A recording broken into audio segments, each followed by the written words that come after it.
동국대 불교학술원의 김용태라고 합니다. 예, 저는 이경원 선생님의 그 유지가 담긴 한국불교연구원에 이렇게 오게 돼서 대단한 영광인데요. 그 이주원 선생님 수업을 학부 때도 들었고 대학원도 들어서 들을 때 이제 경주 답사를 한 3박 4일 갔다 온 인연이 있고요. 그래서 학은을 입어서 이번에 부르셨는데 뭐 나와야죠. 그래서 또 뭐 이렇게 뜻깊은 곳에 와서 이제 제 전공인 조선시대 불교를 이제 소개할 수 있게 돼서 감사하게 생각을 합니다. 뭐 제가 지금 한 20여 년 이상 조선시대 불교를 연구해 왔고, 근데 사실 조선시대 불교를 잘 모르셨죠?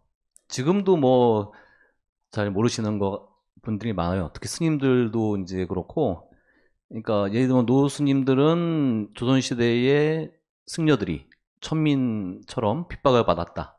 또 유학자들에 의해서 억압을 당했다. 사실은 그게 일종의 자학사관이라고 할 수 있거든요. 그런데 이제 아까 이종원 선생님이 좀 말씀하셨지만 한국 불교에서 그 미술사 쪽에서도요. 뭐 건축도 그렇고 남아있는 전통 사찰, 불화, 불상, 그리고 책도 그렇고 대부분이 조선 후기에 만들어진 겁니다. 그래서 이제 그런 하드웨어적으로 그런 것이 그 이전처럼 뭐 억압을 당해서 폐불처럼 됐다라고 하면 그런 게 남아있을 수가 없고, 예를 들어서 하엄사의 그 각항전 같은 경우는 경복궁의 근정전만한 크기입니다. 그래서 그런 거를 당시에 지으려면 지금 강남에 대형교회 짓는 것보다 뭐 수십 배의 돈이 들어가는 거라서 불교가 이제 멸절 상태에 이르렀다라고 한다면 그런 일이 있을 수가 없다. 하지만 이제 학계에서는 그 19세기라든지 우리가 삼국지를 읽을 때도 이제 관우 죽으면 그다음은 안 읽잖아요. 어차피 망한다 해서 19세기 연구도 나라가 망하니까 안 돼 있는 것처럼 불교도 원효 스님, 뭐 진우 스님에서 이제 신라 고려는 많이 연구가 돼 있지만 조선 시대에는 잘 안 돼 있었습니다. 근데 이제 최근 한 20여 년 동안 그래도 많은 연구자들이 나와서 다시 이제 주목을 하게 됐고, 저도 어디 가면은 이 역사나 이 철학 쪽에서는 잘 별로 관심이 없는데 이 미술사 쪽에서는 제 책과 논문을 많이 읽더라고요. 그래서 막 사인 받으러도 오고 이제, 그래서 그걸 보면은 이제 역시 미술사가 제일 유형물이 많이 남아 있기 때문에 거기서 이제 관심을 가지게 되는 거고, 당시에 어떻게 들어갔는지를 알기 위해서 이제 불교사 쪽에 좀 책도 읽고 하는 것 같습니다. 제가 이제 올해 이제 조선시대 불교에 대해서 좀 알려드리는데, 뭐 하여간 뭐 신앙부터 좀 그러니까 어려운 얘기는 뭐 가급적 뭐 빼더라도 좀 정책이라든지 전체적인 시대 분위기라든지 여러 가지 말씀을 이제 드리도록 하겠습니다. 예, 그러면은 이제 오늘은 첫 번째 시간인데 이제 유불 교체, 그러니까 불교에서 유교로 넘어가는, 그리고 이제 숭유억불이라고 들어보셨죠? 예, 유교를 높이고 불교를 억압한다는 그 이미지가 어떻게 형성이 됐는가라는 거를 살펴보겠습니다. 예, 그 불교는 아시다시피 4세기 후반 고구려 때는 소수리망이고, 백제는 이제 침류왕 때에서 이제 중국이랑 가까이 있으니까 먼저 고구려의 불교가 들어왔고, 그리고 백제가 얼마 있다가 들어왔습니다. 그런데 이제 신라는 여기서도 보지만 제일 끝에 있었기 때문에 고구려를 통해서 또 나중에 백제를 통해서 불교가 들어온 사료들이 있습니다만 실제로 공인하는 것은 조금 늦었습니다. 그러니까 6세기 이제 전반으로 넘어가는데, 그 이유는 신라가 이제 고대 국가로서 왕권이 강화되고 이런 것이 좀 늦었기 때문에 당시에 육촌부터 해서 이제 귀족 세력들이 자기들의 시조신, 뭐 박학교사라든지 뭐 석탈이라든지 이런 조상신을 주로 모시는 이런 것이 있었어요. 또 이제 당시 떠오른 여러 가지 이제 또 신격들이 있었고, 그래서 이제 불교는 이제 왕권을 강화하기 위해서 이제 왕실에서 받아들이는데 서로 이제 비슷비슷하다가 법흥왕 때 법을 일으킨다고 해서 불교를 받아들이면서 왕권을 강화하면서 다른 데서 반발이 있는 겁니다. 그러니까 너무 센 고등 종교를 받아서 이제 왕권을 강화하면 자기들이 입지가 약화되니까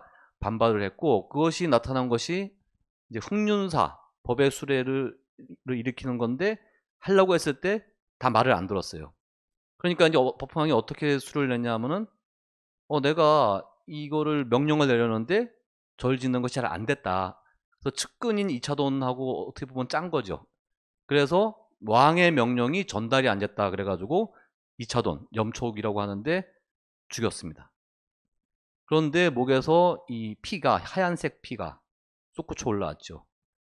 그러면서 그 귀족들이 이 왕이 불교를 받아들여서 절을 짓는 것에 대한 확고한 의지가 있다. 그래서 이제 감히 반발을 못하고 하면서 이제 이 신라의 불교가 수용되는 모습을 볼 수가 있습니다. 그건 일본의 경우도 마찬가지입니다. 일본에서도 백제 성왕이 불교를 보냈는데 거기서도 이제 그 불교를 반대하는 쪽하고 불교를 찬성하는 쪽하고 전쟁을 이렇게까지 하면서 받아들이게 되는데, 여기서도 알 수 있지만 불교는 이제 그 왕권 강화와 밀접한 연관이 있고, 또 진흥왕 같은 경우에는 전륜성왕을 표방하면서 그 아쇼카 왕이 인도에 석주를 세우듯이 함경도나 그 한강 유역에 북한산에 순수비를 세우면서 그 도덕적으로 통치하겠다라는 걸 내세워서 이제 아쇼카 왕의 전륜성을 모델로, 그래서 황룡사의 장육존상도 아쇼카 왕이 만들려고 했던 그 황동과 뭐 황철을 받아다가 만들었다, 이렇게 하게 되면서, 그래서 이제 신라는 다시 불교의 힘으로, 그러니까 선덕의왕도 원래 부처님으로 태어나야 되는데 아들이 없어서 이제 딸이 여왕이 된 거지만, 신라의 왕실은 자기들이 부처님의 그 가문이다, 석가족이다. 그래서 이제 진골 또는 성골, 그래서 이제 진자 들어가는 왕들, 그게 이제 이 석가족이라는 거고, 진평왕은 자기 이름은 정반왕, 자기 부인 이름은 마야. 그러면 이제 애를 낳으면은 부처님이죠. 근데 이제 아들이 없어서 어쨌든 선덕여왕이 이제 왕까지 오르는. 그래서 이제 그런 작용을 통해서 왕권을 강화하면서 결국은 삼국 통일의 그 힘을 이제 불교를 통해서 만들 수가 있었습니다.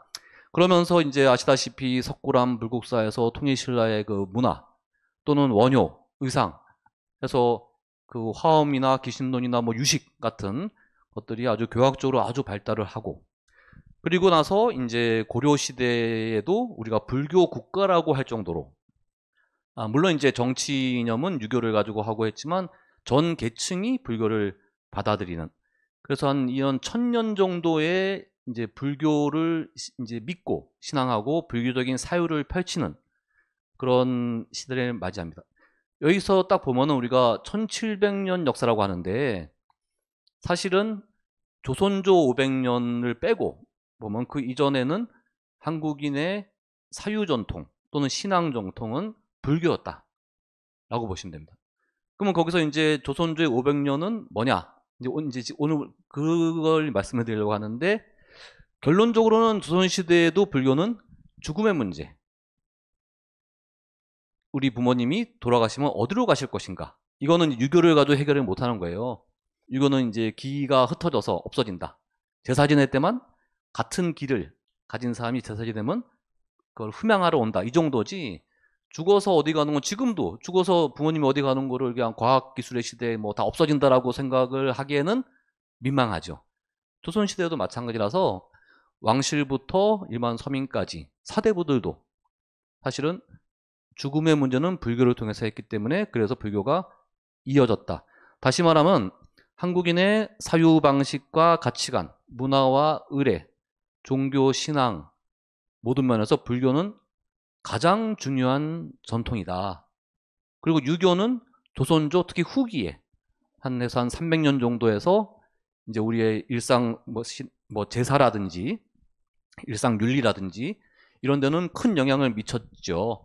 그래서 우리가 바로 직전의 전통 시대는 유교적인 것으로 이제 알 수밖에 없지만, 사실 더 큰 시각에서 보면은 그 기저에는 불교가 흐르고 있다.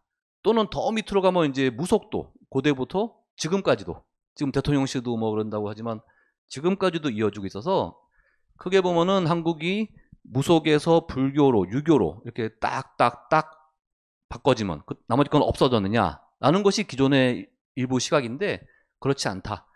이 저변을 흐르면서, 다시 말하면 불교도 조선시대의 그 기층 속에서 또 왕실까지 포함해서 이어지면서 결국 죽음의 문제를 해결했다라고 보시면 됩니다.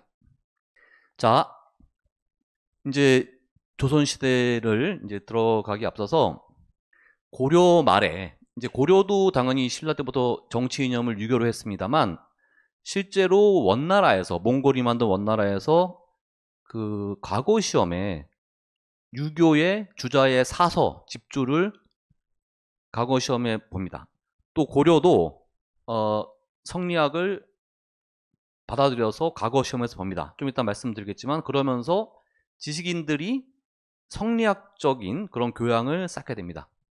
그래서 그런 흐름 속에서 1392년 이 사진이 이제 태조 이성계 어진인데, 사실 이 어진이 남아있는 것도 뭐 나중에 말씀드리겠지만 임진왜란 때 전주에, 경기전에 있던 어진을 그 실록, 조선 왕조실록과 함께 옮겨서 보현사, 묘양산에서 이거를 승군이 지켰기 때문에 이것이 남아있게 된 건데요. 그래서 이제 조선이 건국되면서 역시 불교의 위상과 영향력은 정치적으로나 아니면 그 엘리트층에서 이전보다는 떨어질 수밖에 없었다. 그래서 우리가 학술적으로 여말선초를 유불교책이라고 하는 겁니다. 불교에서 유교로 패러다임이 전환됐다. 그리고 실제로 조선개창 후에 이 사대부를 중심으로 해서 유교가 정치 이념뿐만 아니라 일반 일상에서 뭐 윤리도 그렇고 제사 문제도 그렇고 또는 국가 의례도 그렇고 여러 가지에서 주류가 되면서 불교는 국가의 공적인 영역에서는 비주류로 밀려날 수밖에 없었고, 그러면서 조선 사람들의 삶에 큰 지각 변동이 예고됐다. 이제 여기까지는 이제 기존의 이제 설이라고 할 수가 있습니다. 자, 다시 이제 들어가서 14세기 후반부터, 이제 고려 말부터 유불교체의 서막이 열리게 되는데, 고려는 원에서 성리학을 오랜 과정을 통해서 수용을 합니다. 그래서 1340년대에 고려에서도 과거 교재로 사서, 노노맹자, 대학중용의 주자의 주석서, 집주를 채택을 해서, 다시 말하면 과거를 통해서 관료가 돼야 되고, 요즘 말로 하면은 뭐 쉽게 보면은 행정고시 말고 대학 입시를 통해서 대학을 가는데, 대학 입시 교재가 뭐 성문수이라든지 종합영어라든지 뭐 정석, 수학 이런 것처럼 그걸 봐야 되는 거죠. 그러니까 당시에도 과거를 보려면은 성리학 서적을 공부해야 됐기 때문에 누구나 성리학자가 되는, 물론 이제 전 고려인들 중에서는 아주 일부겠죠. 그런 과거 시험을 봐서 관료로 가는 사람이. 하지만 그 사회를 리드하는 사람이 다 성리학자가 되는 과정을 겪었고, 또 하나는 과거 시험의 출제자, 이거를 이제 여기 앉아서 있다 해서 이제 자주라 그러고, 합격자가 문생, 다시 말하면 스쿨이 형성돼서 선생과 제자 관계, 그러니까 예를 들면 그 이색 같은 경우에 그 밑에 제자들이 뭐 건근, 뭐 정도전 다 우리가 아는 사람들은 다 이색의 제자다 할 정도로, 그래서 이제 성리학이 그렇게 이제 학자 또는 관료를 통해서 이제 권력화되는 관계가 됩니다.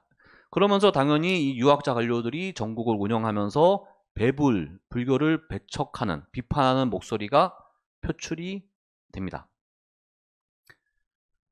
그런데 그 시기는 동아시아에서 어떤 시기였느냐 하면은 동아시아의 세계 체제가 변동되는, 그 고려만이 아니라 중국은 몽골의 원나라에서 한족, 중국 한족의 명나라로 넘어가고, 우리는 고려에서 조선으로 넘어가고, 일본은 가마쿠라 막부에서 무로마치 막부로 넘어가는 동시대. 이거는 나중에 임진왜란 때도 마찬가지입니다. 이 패러다임이 바뀔 때는 중국이 명청교책이라고 하고, 일본은 에도 시대가 나오고, 우리도 조선 후기 체제가 나오고 하면서 이제 같이 영향을 받게 되는데, 그럴 때 이제 몽골을 쫓아내고 중국의 한족이 명나라를 세우면서 어떤 변화가 생기냐. 그 이전에 몽골 때는 중하와 오랑캐가 별로 차이가 없다. 라는 이제 그런 문제가 이제 그렇게 봤는데, 명나라가 오면서 용하변이라고, 하는 중하를 뜻하는데요. 중하를 가지고 통해서 오랑캐를 바꾼다 해가지고 중하주의, 중국 전통을 높이 보는 이런 것이 생기게 됩니다.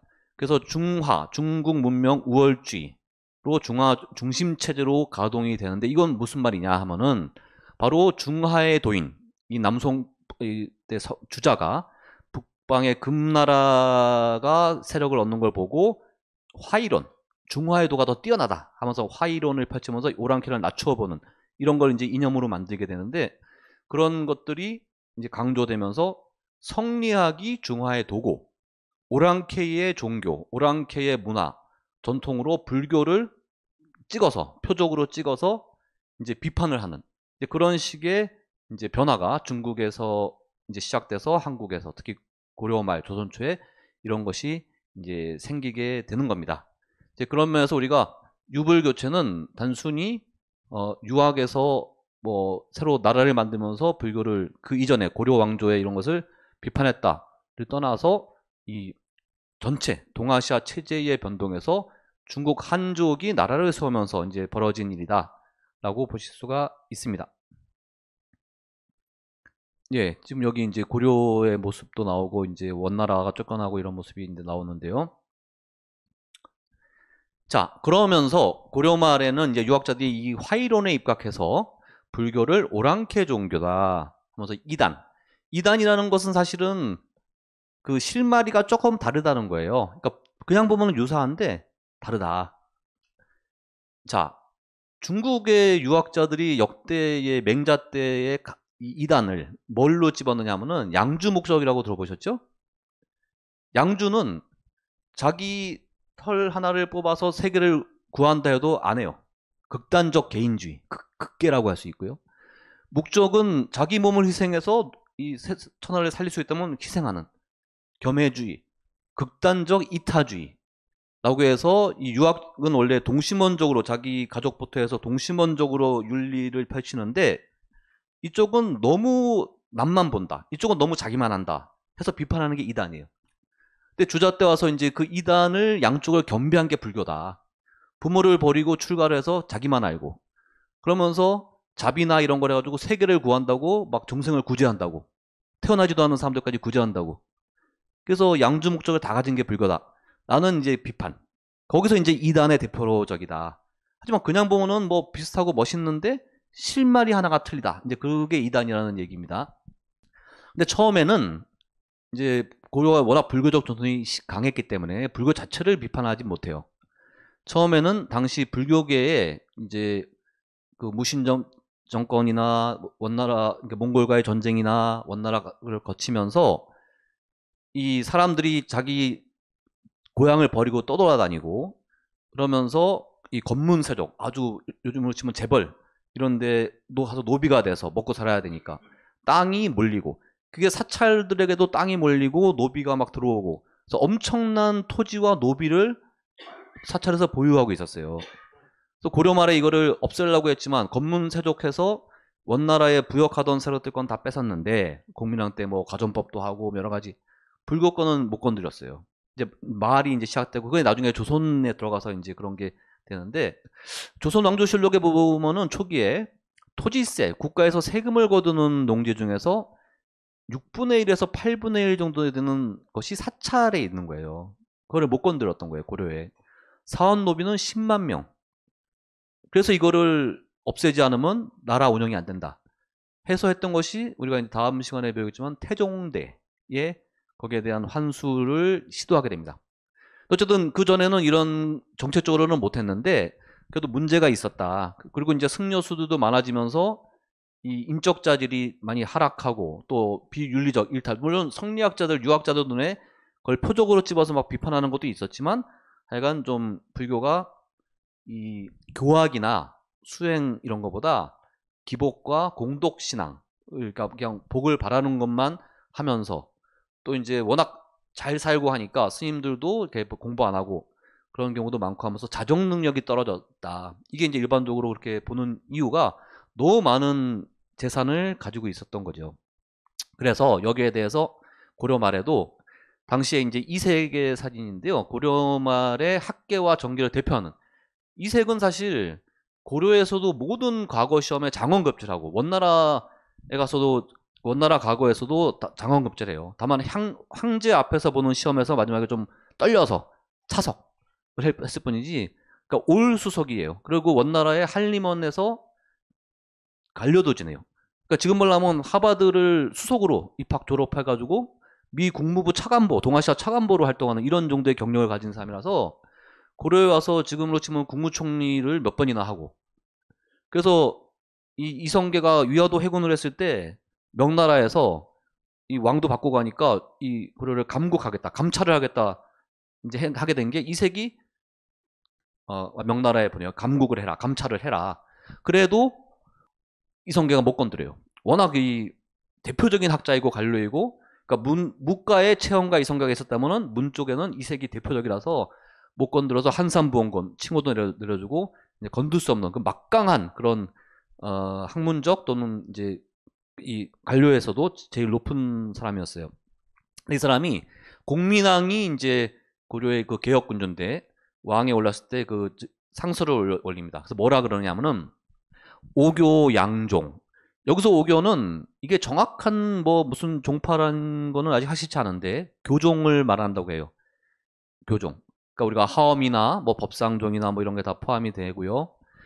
그런데 양종은 지금 우리 조계종, 이게 고려기의 선종을 조계종이라고 했고, 또 대각국사의천이 천태종을 선종의 하나로서 만들었어요.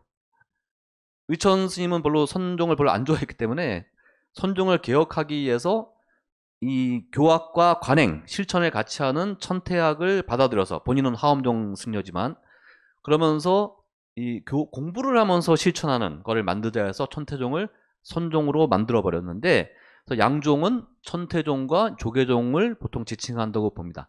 근데 어쨌든 이게 전체적으로는 불교를 상징하는 말이에요. 불교 교단을. 불교 교단이 이익을 위한 소굴이 되고 놀고 먹는 백성들이 많습니다. 도첩, 승려 자격증, 국가에서 부여하는 이 없는 승려는, 그러니까 무자격 승려는 군대에 충당하고 새로 창건한 사찰은 철거하며 일반 양민이 함부로 승려가 되지 않게 하소서라고 올려요.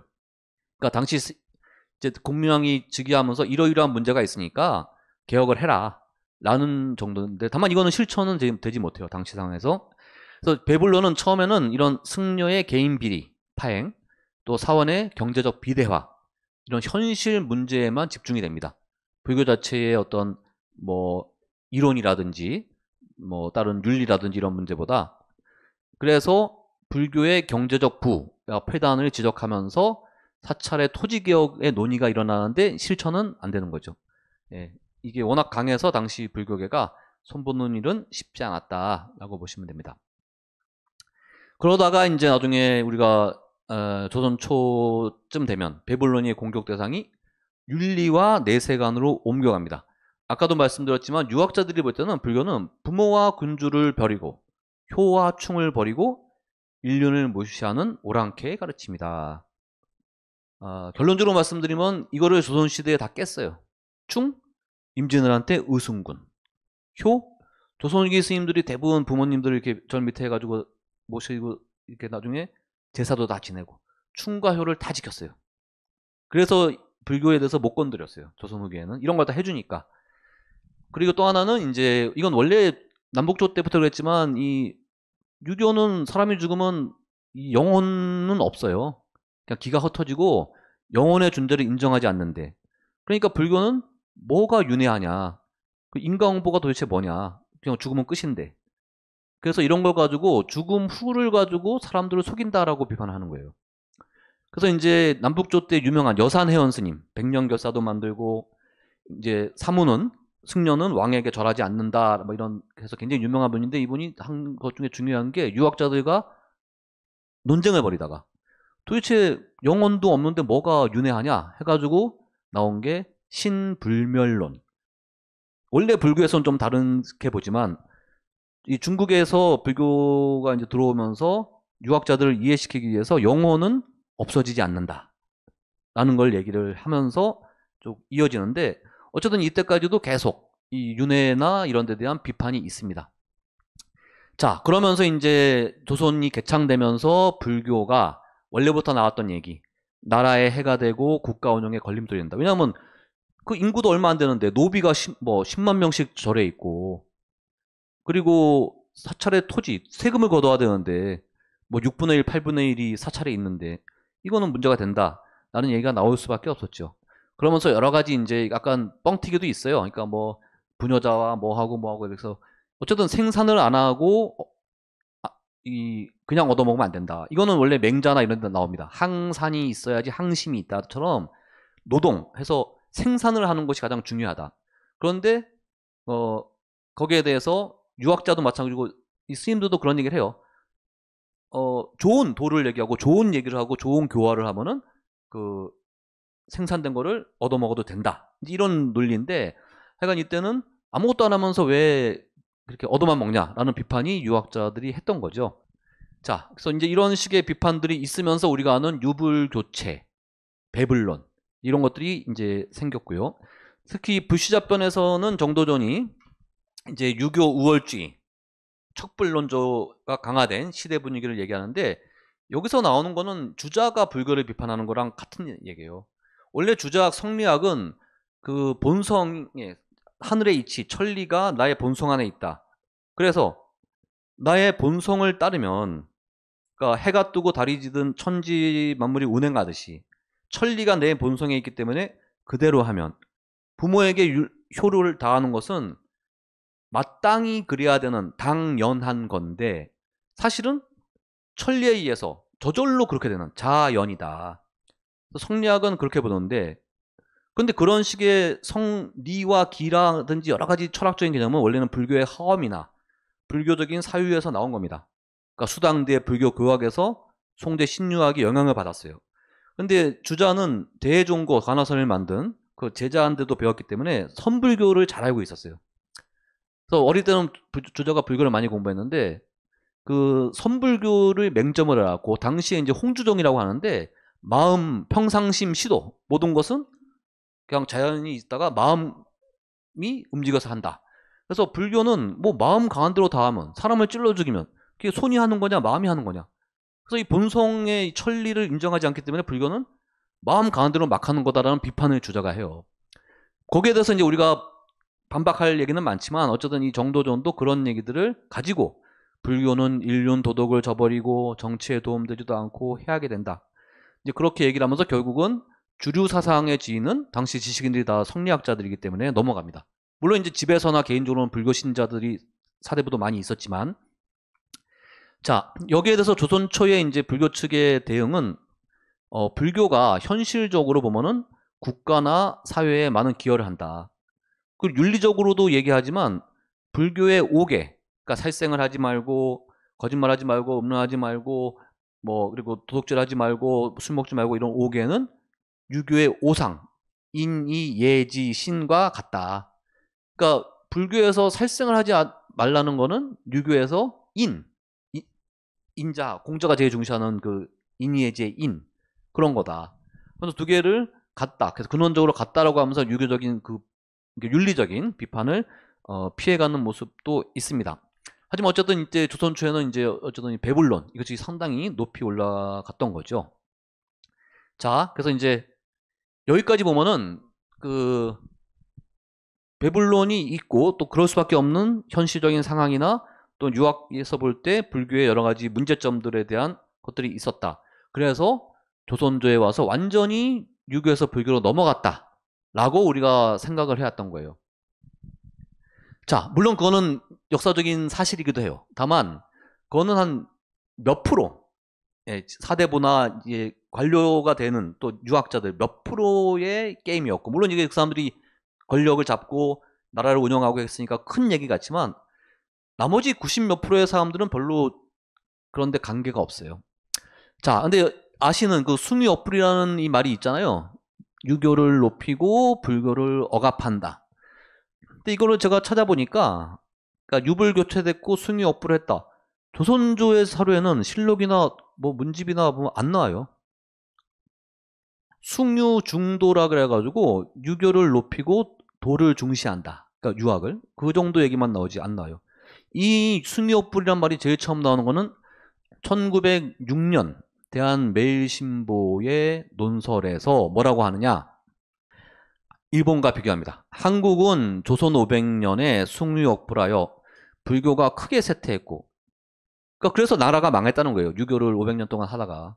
일본은 불교를 숭배해서 에도 시대에도 집집마다 불상을 두고 사람마다 부처의 가르침을 암송해서 그 나라의 종교가 되었다. 쉽게 말하면 1906년에 그러니까 통감부가 되고 이런 시점에서 조선은 유교만 하다가 망했고 일본은 불교도 지키고 뭐 여러 가지 하니까 잘 되지 않았냐. 이런 식의 비판적인 논의를 할 때 숭유억불이 처음 나오고 이게 그 다음에 학술적으로도 일본 사람들의 이제 논문이나 이런 데 보면은 숭유억불, 숭유배불 이런 얘기가 20세기에 들어와서 나오는 얘기입니다. 조선조에서 이런 말을 쓴 적은 없어요.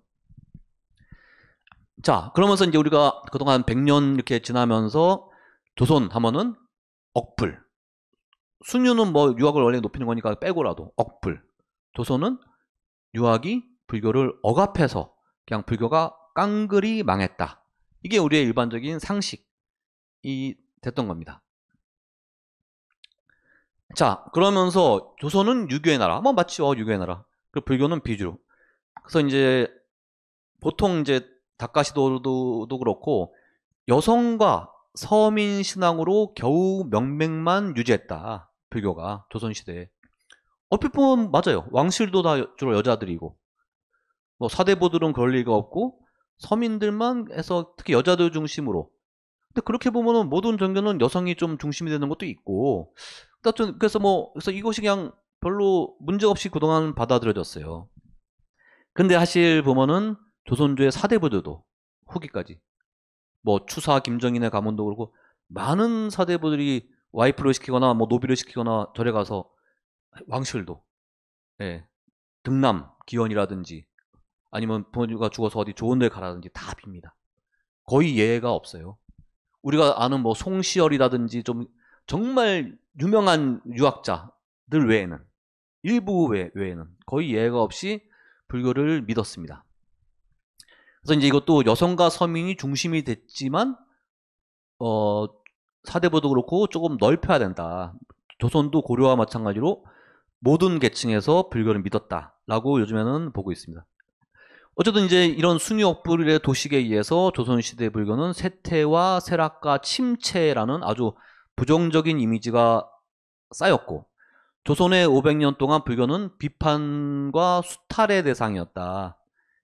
그러니까 일제시대에 우리가 일본인이 와서 쌀을 내가고 수탈을 당하고 이런 거에 대해서 어느 한쪽에서는 그거는 우리가 일제 오면서 경제가 발전하고 근대화가 되고 이렇게 보는 그 시각도 있어요.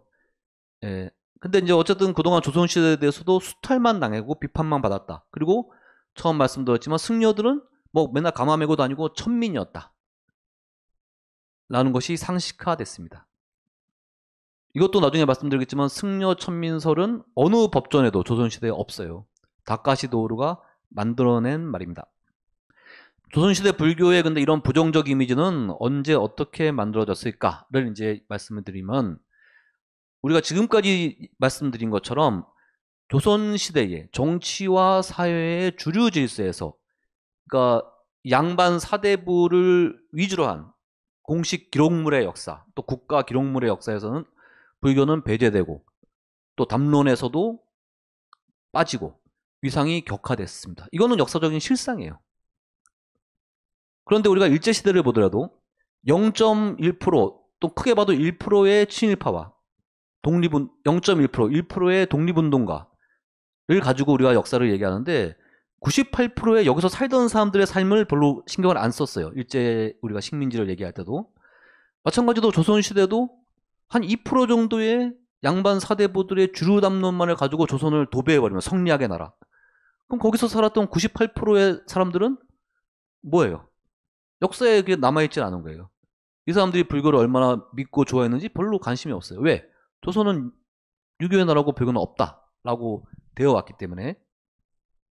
그래서 이런 것이 만들어진 거는 자 전통의 상이 이렇게 그려지는 거는 20세기 초에 이제 학술적으로 이제 시작이 됩니다. 근데 여기에는 19세기의 상황이 그 기억이 직접적인 영향을 미칩니다. 다카시도오루도 승려 천민설 얘기할 때 노승과 나이든 유학자의 얘기를 들었다라고 해요. 19세기는 어떤 시절이냐면은 그 밀란도 많이 일어나고 세도 정치하면서 조선이 아주 안 좋을 때요. 국가의 공적 기강이 흐트러지고 사회 시스템이 그러면서 경제적으로도 뭐 여러 가지 어려워지고 이제 그런 시기예요. 그리고 사찰도 18세기까지는 상당히 잘 나가요. 그래서 좋은 불상 많이 나와요. 근데 19세기에는 나라 전체가 그러면서 사찰도 이게 꺾이면서, 더구나 탐관오리라는 건 뭐냐면 뇌물 주고, 예? 그 자리를 샀기 때문에 뜯어야 되잖아요. 어디서 뜯어야 돼요? 사찰에서 뜯어야죠. 다른 데도 그렇지만 세금도 여러 가지에서 막 뜯지만 사찰에서도 뜯어가요. 그러면서 자기들끼리 모여서 뭐 할 때는 사찰 가서 놀면서 감아지고 뭐 하면서 막 그런 사적인 침탈이 많이 일어나는 게 19세기예요. 그전에는 이게 국가에서 그런 걸 못하게 해요. 사찰은 국가의 종이라든지 여러 가지 승역 이런 걸 제공하는 곳이기 때문에 아무나 그거를 침탈하거나 못 건드리게 하는 게 일반적이에요. 국가를 위해서 해주는 게 있기 때문에. 근데 19세기는 그런 게 약간 무너지는, 그래서 그런 데 대한 어두운 이미지, 승려는 뭐 가마매고 사찰 가서 맨날 가서 이 관료가 가서 뜯어가고 그런 이미지가 남아서, 아, 불교는 원래 500년 동안 이랬구나 라는 것이 이 직간접적인 경험치에서 나온 얘기가 하나 있어요. 근데 그거는 이제 불교만이 아니라 조선이 그랬다. 우리가 식민지 때 사찰령 해가지고 불교계가 총독부에 종속되고 나중에 전쟁 날 때 뭐 이렇게 많이 조선 불교 비행기도 내고, 불교만의 잘못이냐? 기독교, 천주교 다 그랬고 식민지라는 한계가 있듯이 이제 19세기 상황도 불교만의 문제는 아니었다. 이제 그 점을 하나는 생각을 해야 됩니다. 자, 그러면서 어쨌든 그런 안 좋은 기억과 유교 때문에 나라도 망했고 또 불교는 억압을 당해서, 유교로 인해서 억압을 당해서 뭐 없어졌다라. 그래서 근대 신문명 문명 개화를 하자. 이제 이러면서 불교계에서도 전통 이런 거 필요 없다. 그냥 문명 개화를 하자. 이제 이런 분위기에서 만들어진 건데, 그러면서 한국사의 독자성과 발전을 부정하는 식민사학이라고 하는, 식민사학은 뭐냐면은 독자성을 부정한다, 타율성. 조선의 역사는 중국에 의해서 한사건부터 시작됐다. 그래서 일제 때 일본 학자들이 제일 먼저 발굴하고 판 게 평양에 있는 낭랑유적이에요. 왜? 한사건부터 한국 역사가 시작됐다. 그리고 스스로 유교도 하고 하면서 망해가지고 근대를 못 일으켜 만들었기 때문에 일본이 근대화를 시켜주려고 병합을 했다. 전쟁 안 하고 병합했다. 이게 일본의 논리이기 때문에 한국은 놔두면 혼자 발전을 못해. 타율성론. 그 발전을 못한다? 그게 정체성론이에요. 그냥 남의 도움을 받지 않으면 발전을 못한다는 거예요. 그러면서 이제 한국 사학께서 나중에 60년대 이후에 이제 민족주의 사학이 나오면서 바꾸죠. 이게 원래 일본에서 나온 용어긴 한데, 타율의 반대가 내재고 정체의 반대가 발전이에요. 그래서 내재적 발전론이라는 게 이제 한국사에서 용어로 많이 쓰였는데, 그건 왜냐하면 일제 때 우리 역사를 타율과 정체를 가지고 봤기 때문에 그 반작용인데요. 그러면서 불교도 이 억압과 쇠퇴, 불교가 옛날에 뭐 고려 때까지 잘 나갈 수 있는데 조선에 와서 유교 때문에 완전히 망했고 아무것도 없고 비주류다. 이거를 낙인 찍은 사람이 다카시 도루라는 경성제대 교수를 한 이조불교라는 조선시대의 불교사 책을 처음으로 쓰고, 제가 박사하고 이제 조선 후기 불교사 연구라는 걸 썼는데, 조선시대 불교를 뭐 어느 주제별 말고 약간 통으로 다른 것 중에서는 이 이조불교 이후에 80년 만에 나왔다고 이제 생각이 드는데, 예, 그래도 몇 년에 이제 조선 불교 사상사도 뭐 쓰긴 했습니다만, 하여간 이게 독보적으로 이 책이 이제 영향을 미친 책이에요. 그리고 이 책이 나온 이유는 다 이걸 가지고 베꼈고, 그리고 나서는 뭐, 아니 뭐 보니까 망했다는데 이걸 연구를 왜 하고 안 했어요. 사실은 조선시대 불교를. 근데 여기서 바로 이런 거를 하면서 불교는 억압을 당하고 쇠락하고 겨우 명맥만 유지하고 하면서 부정과 평화의 도식이 굳어져요. 이게 학자들뿐만 아니라 일반인 또 스님들까지도 엄청난 영향을 미치게 됩니다. 자, 그런데 제가 이제 그동안 연구를 하면서 이제 오늘 약간 핵심만 말씀드리면, 불교는 조선 500년 동안 내세에 대한 염원, 나중에 뭐 천주교도 들어오고 하지만 다 불교가 이걸 해결을 했어요. 그리고 당연히 사찰을 세우고 유지하려면 돈이 있어야 돼요. 경제적인 기반을 만들었어요. 교단이 유지가 됐어요. 그래서 국가에서 공적으로 지원하거나 고려시대처럼 또는 뭐 신라나 고려의 귀족들처럼 왕실처럼 상층의 막대한 그런 지원은 없어졌지만, 그러나 일반 사람들 또 지역 토호들 뭐 또 왕실도 사실은 또 많이 하긴 했는데, 그래서 종교가 어떤 특정 뭐 귀족이나 뭐 어떤 국가에서 지원받지 않고 자립적으로 살아오면서 불조의 해명을 유지하는 그런 모델로도 조선은 볼 수가 있어요. 국가와의 상태에서 기브 앤 테이크를 해주면서 건들지 않고, 그러니까 우리는 우리끼리 하면서 살아온 전통이라고 볼 수가 있어요. 조선시대를. 오히려 신라나 고려 같은 건 특권층의 도움으로 살아온 종교보다 훨씬 그 지역에서의 그런 종교적인 기능도 해주고, 네. 많은 사람들이 참여하고. 그래서 우리가 조선시대라고 하면은 이렇게 유교만 떠올리기가 쉽지만, 조선적 전통에서 사실 불교는 죽음의 문제는 사실 굉장히 중요한 거예요. 삶에서의 복을 바라는 것도 중요하지만 거기에서 상당히 큰 역할을 했어요. 또 죽음뿐만 아니라 현실에서 아까도 말씀드렸지만 조선 유교사에서 아들을 낳는 거 중요하죠. 부모를 어디 가서 효를 실천하는 거 죽음 이후에도 중요하죠. 이걸 불교가 한 거예요.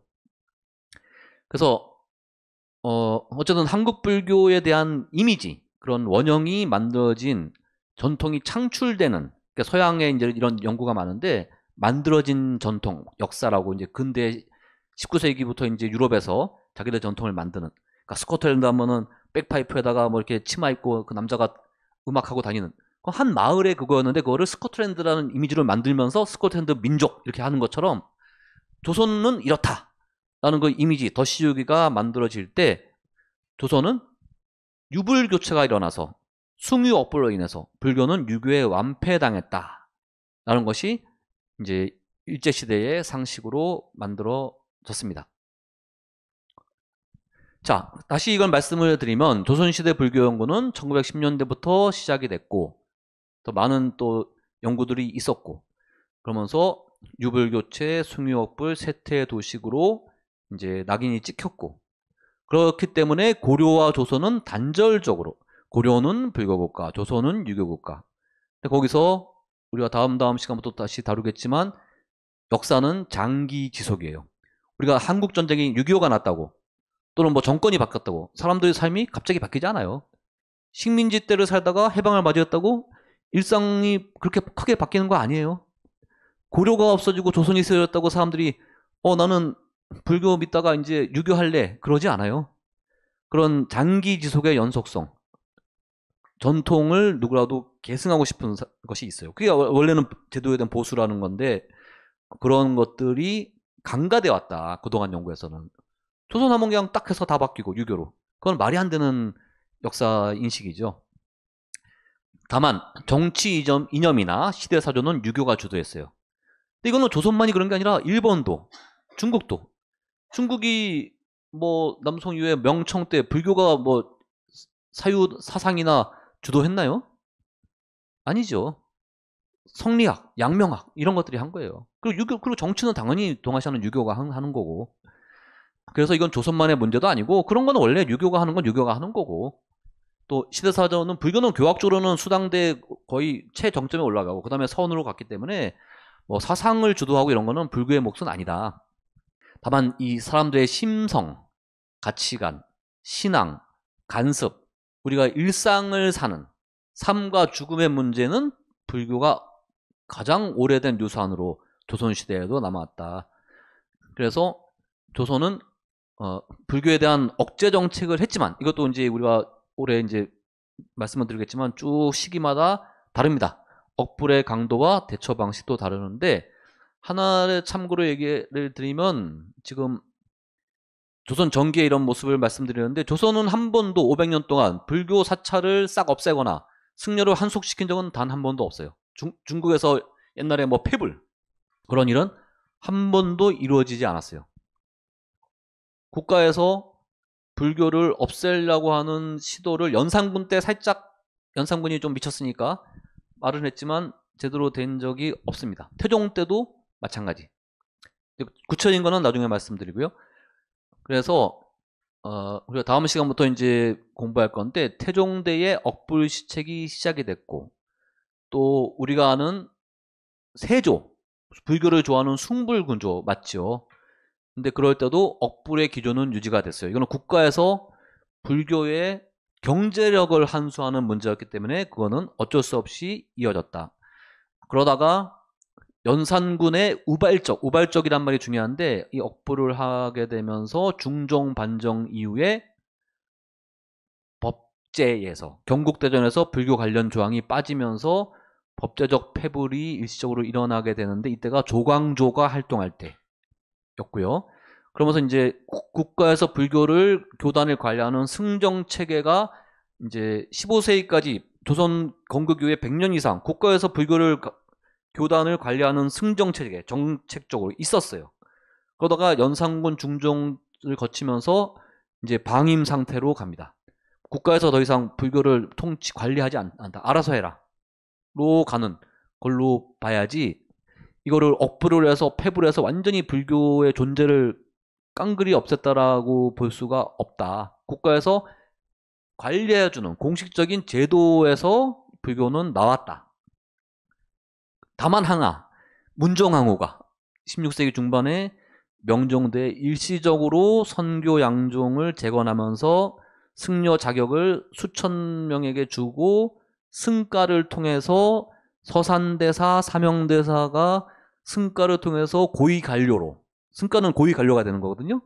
불교를 주도하게 되면서 이걸로 임진왜란 때 승군을 일으켜서 불교가 회생의 기틀을 만들었다. 이제 그런 내용들을 앞으로 이제 말씀을 드릴 겁니다. 그래서 이제 오늘 말씀드린 거를 이제 정리를 다시 하면요. 좀 전에 말씀드린 이제 16세기에 그 패불이라고 그동안 봤는데, 근데 보니까 이때도 불서가 많이 나오고 또 서산대사, 사명대사 나오고, 그걸 어떻게 볼까에 따라서 조선시대에 대한 이해의 틀이 달라지는데요. 이건 구체적인 건 나중에 말씀드리고, 그래서 다시 복습을 하면 다카시도르의 이조불교에서는 15세기는 불교가 공인됐다. 16세기에는 교종상의 패불, 그러니까 법제에서 이제 빠지니까.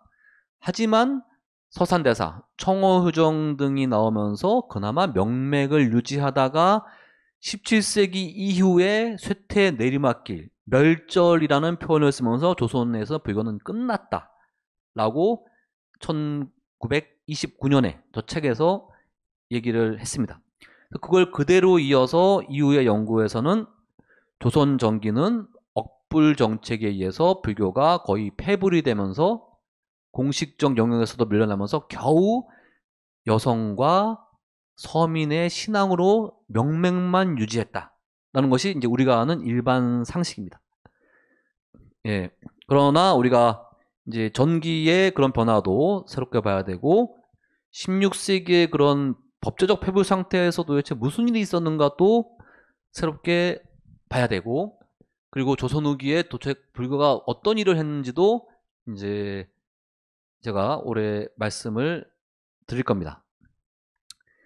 그래서 이제 참고로 미리 말씀드리면, 여말 선초기에, 고려말 조선초에는 배불이 공론화되고 억불이 가시화되고, 하지만 사상과 신앙의 그 두 축에서 불교 전통이 지속이 됐다. 16세기에는 성교 양종 체제가 없어졌지만 국가에서 방임해서 그냥 알아서 해라 하고 놔뒀다. 17세기 이후에는 그런데 임진왜란의 의승문 활동으로 인해서 6.25 사회에서 불교가 살아가면서 공존을 모색하면서 불교 전통을 만듭니다. 임제법통, 조선 불교는 임제종, 가나선의 법통을 잇는다. 그래서 태고보우를 법통상의 종조로 내세운 것이 만들어지고, 승려 교육과정, 이력과정이라고 하는 선과 교를 같이 하는 그것이 17세기 전반에 확립돼서 지금까지도, 얼마 전까지도 승려 전통 강원에서 했어요. 사집과 사교과 대교과에서 그거는 선과 교를 같이 하는 거예요. 또 하나는 선과 교와 연불을 같이 하는 산문 수행 체계가 정비되면서 불교 전통을 종합적으로 계승하는 것이 이루어졌다. 또 하나는 연불신앙을 중심으로 신앙이 전 계층, 왕실에서 서민까지 탁 산되고 민간에서 신앙. 오죽하면은 이 우리가 아는 그 무당이라고 하는 또 도교의 칠성신앙이라고 하는 것도 임진왜란 때 소격사가 완전히 없어지면서 결국은 국가에서 도교 의례를 지내지 않으니까 또 이 명산에서 원래 이 무속으로 산신들을 모시고 왔는데 또 이제 동네에 있는 이 무속들도 많이 있었는데 결국은 유교에 의해서 약간 이 공적인 데서 쫓겨나니까 어디로 가겠어요? 산 속에 있는 공적인 그 허가받은 공간, 사찰 속으로 들어가서 승려들에 의해서 그것이 유지될 수밖에 없어요. 그래서 칠성각과 산신각이 결국은 갈 데가 없어서 불교로 들어와서 19세기 정도 되면은 전국의 큰 사찰에 산신각과 칠성각, 우리가 삼성각이라고 하는 다 생깁니다. 그래서 민간 신앙까지도 불교가 흡수하면서 유교 사회에서 이 어떻게 보면 종교의 대장 노릇을 하면서 불교가 이 수요를 넓히는 그런 과정을 볼 수가 있습니다. 그래서 이제 이런 여말선초의 풍파 속에서 불교는 유불교초의 그 파고를 넘어서 지속이 됐고 또 이 왕조의 교체를 우리가 고려가 끝나고 조선이 세워졌어 해서 단절, 전환 그런 걸로 보기보다는 변동은 시작됐지만 연속적인 측면도 봐야 된다. 최소한 15세기 아니면 조선 전기까지는 그 불교가 고려적인 형태의 불교도 유지되는 거를 볼 수가 있다라고 말씀을 드릴 것 같습니다. 예. 그래서 이제 오늘 강의를 이제 말씀을 정리를 드리면 조선 초의 배불의 강화와 억불의 추진은 아주 전환기적 사건임에는 분명하지만 우리가 아는 숭유 억불이라는 개념은 500년의 역사를 깡그리 묶어서 근대기에 나온 용어임에도 불구하고 이걸로 500년에 덮어 씌워서 조선은 숭유 억불이다 라고 우리 머릿속에 각인되어 있다. 또 그런 거는 유교의 나라 조선에서는 불교는 억압과 세탈을 당하고 결국은 이 비주류에서 겨우겨우 명명만 유지했다라는 것이 있는데 한국 불교의 우리의 불교의 원형은 신라나 고려가 아니라 조선 시대에 형성된 거예요. 현재 우리가 하는 모든 의례나 모든 교학이나 모든 선의 수행이 뭐 보조진율의 영향도 있고 뭐 그러지만 실제로는 조선, 특히 조선 후기에 만들어진 것이 우리의 전통이고 그것이 지금도 이어지고 있어요. 우리가 아는 가나선, 임재종, 선교, 겸수, 화엄의 나라, 의상 그때 끝인가? 아니에요. 조선 후기에 화엄을 했어요. 네, 스님들이 정토신앙 했어요. 다 조선 후기에 그런 것이 전통이 원형이 만들어졌다라는 뜻에서 조선시대의 불교가 굉장히 중요하다. 그래서 고려 이전의 불교와 현재로 있는 매개고리, 연결고리로서 우리가 조선을 이해해야 된다. 그리고 더 크게 보면은 한국인의 심성과 세계관, 우리 가치관의 밑바닥에는 유교, 삼강, 오륜, 충효 이거는 근데 뭐 불교에서도 다 비슷한 얘기를 해요. 그게 유교에게만 독점적인 전매 특허가 있는 게 아니라 원래 1500년 이상 불교가 가지고 온 삶을 약간 유교적으로 이거를 좀 치장해서 그냥 어떤 거지 크게 벗어나 있지 않아요. 그래서 불교 전통은 한국의 역사 전통을 이해하는 조선을 유교로만 보지 말자. 나머지 이 서민들의 삶부터 다른 거의 대부분의 사람들의 삶을 볼 때 불교가 얼마나 중요한지를 보자. 그리고 그것을 한국의 가장 중요한 전통으로서 우리가 불교를 당당하게 받아들이자. 그러니까 보면은 전통에선 유교에 밀리고 지금 뭐 기독교에 이렇게 뭐 밀리고 그러니까 뭔가 이게 낙후되고 퇴색하고 뭔가 이상한 전통, 이상한 건 아니지만 그래도 뭔가 별로 영향가 없는 전통 종교 이런 식의 이미지가 불교가 있는데 그렇지가 않아요. 기독교는 들어온 지 뭐 천주교 빼고 개신교는 뭐 100년밖에 안 되고 특히 이제 해방정국 그 미군정이나 이승만 때 기독교 인구가 3배가 느는데 그건 약간 우리의 그 좀 근현대의 어떤 역사적인 부침 때문에 그런 건데 그게 요즘 정광훈 의원과 봐도 언제까지 갈지는 잘 모르고 네?